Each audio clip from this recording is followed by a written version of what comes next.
នាំគ្នាសែងទូកងមួយទៅដាក់នៅវាលយន្តហោះដែលចូលសែនទូកកលុញឆឹកអញ្ចឹងយកទៅដាក់នៅហ្នឹងអាណាគេចង់មើលអាទូកកលុញឆឹកហ្នឹង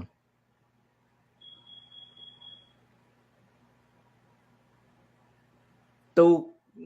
ដែលរចនាក្នុងរចនាបថបុរាណដែលល្អត្រចង់មិនធ្វើយកអាទូកស្រាតនឹងដាក់ចវានាំគ្នាអូសទៅដាក់នៅទើសមនុស្សដើរ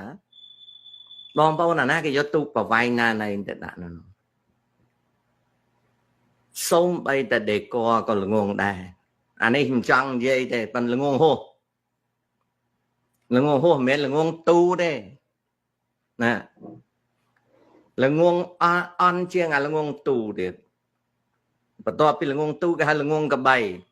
អាល្ងងកបៃអាកបៃហ្នឹងណានៅឆ្លាតជាងហ្នឹងអាណាគេយកទូកនឹងទៅដាក់